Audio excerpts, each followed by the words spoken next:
नमस्कार, मी जान्हवी जाधव एका नवीन व्हिडिओमध्ये पुन्हा एकदा तुमचं स्वागत करते. तर आज आपण पाहणार आहोत मासिक पाळीच्या चौथ्या दिवशी पूजा करता येते का आणि शास्त्रानुसार धार्मिक नियम काय आहेत. तर व्हिडिओ स्किप न करता सगळ्यांनी नक्की पहा. हिंदू धर्मात पूजा करताना अनेक गोष्टी लक्षात ठेवल्या पाहिजेत. हिंदू धर्मात विशेषतः महिलांसाठी पूजा करण्याचे अनेक नियम आहेत. सर्व महिलांना मासिक पाळीच्या काळात पूजा करण्याबाबत खूप गोंधळाचा सामना करावा लागतो. स्त्रियांनी मासिक पाळीच्या कितव्या दिवसापासून पूजा करावी किंवा मंदिरात जाणे सुरू करावे असे प्रश्न उद्भवतात. तर महिलांना मासिक पाळीच्या वेळी पूजा करण्याबद्दल असलेल्या सर्व प्रश्नांची उत्तरे आम्ही येथे देण्याचा प्रयत्न करत आहोत. तर व्हिडिओ स्किप न करता सगळ्यांनी लास्टपर्यंत बघा आणि आपल्या चॅनलला नक्की सबस्क्राईब करा. आपल्या चॅनलचं नाव आहे जान्हवी जाधव. तर हिंदू धर्मात पूजा खूप पवित्र मानली जाते. या काळात कोणतीही चूक करू नये. जर तुम्हाला प्रश्न पडत असेल की तुम्ही तुमच्या मासिक पाळीच्या चौथ्या दिवशी पूजा करू शकता का, तर आम्ही तुमच्या प्रश्नांचे उत्तर इथे देऊ. तर व्हिडिओ नक्की पहा. मासिक पाळीच्या काळात महिलांसाठी काही नियम आणि शर्ती आहेत. तर त्या कोणत्या आहेत?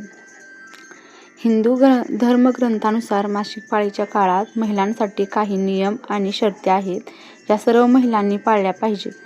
हिंदू धर्मग्रंथ मासिक प्रवास पॅकेजेस.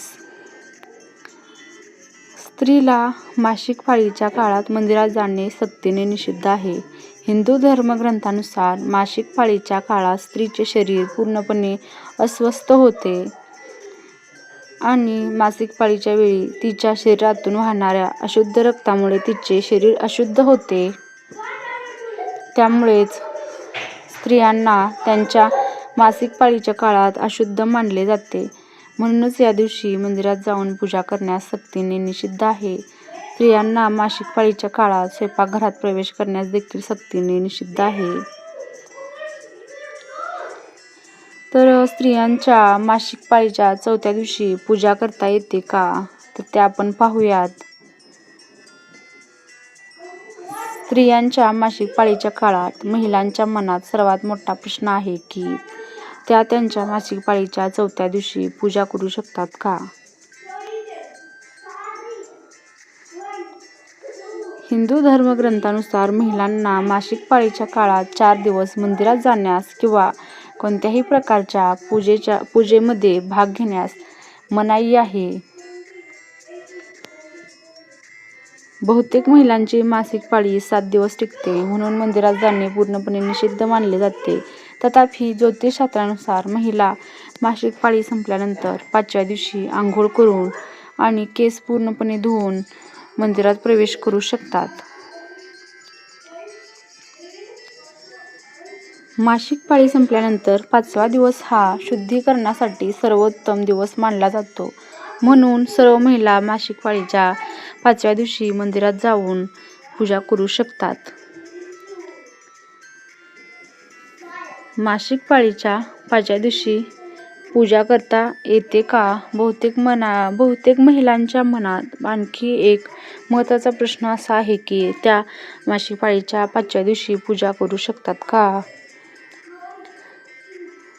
वैदिक शास्त्रानुसार महिला त्यांच्या मासिक पाळीच्या 5व्या दिवशी आंघोळ करू शकतात, केस धुवू शकतात आणि पूजा करू शकतात. ज्योतिषशास्त्रानुसार त्यांच्या मासिक पाळीचा 5वा दिवस हा महिलांसाठी शुद्धीकरणाचा दिवस मानला जातो. सर्व महिलांनी मासिक पाळीच्या दरम्यान स्वच्छता आणि स्वच्छतेकडे विशेष लक्ष दिले पाहिजे आणि 5व्या दिवसापासूनच त्या पूजा आणि विधी करू शकतात. तर असेच नवीन व्हिडिओ पाहण्यासाठी आपल्या चॅनलला सबस्क्राईब करा, बेल आयकॉन ऑन करा, म्हणजेच असेच नवीन व्हिडिओ मी तुमच्यापर्यंत पोहोचवत जाईन. आणि थोडी जरी माहिती तुम्हाला हेल्पफुल वाटली असेल तर नक्कीच एक लाईक करा. स्त्रिया मासिक पाळीच्या दरम्यान पूजा आणि विधी का करू शकत नाहीत? मासिक पाळी ही एक नैसर्गिक घटना आहे ज्यांचा सामना प्रत्येक महिलेला दर महिन्याला करावा लागतो. म्हणूनच सर्वात मोठा प्रश्न उरतो, मासिक पाळीच्या दरम्यान महिला पूजा आणि विधी का करू शकत नाहीत. तर मासिक पाळीच्या काळात महिलांनी पूजा आणि विधी करणे अशुभ मानले जाते. चला यामागील धार्मिक कारणे शोधूया. हिंदू धर्मग्रंथानुसार जर एखाद्या महिलेने मासिक पाळीच्या वेळी तुळशीच्या झाडाला पाणी अर्पण केले तर तुळशीचे झाड सुकते, कारण या काळात स्त्रीच्या शरीरात ऊर्जेचा प्रवाह अत्यंत जास्त असतो.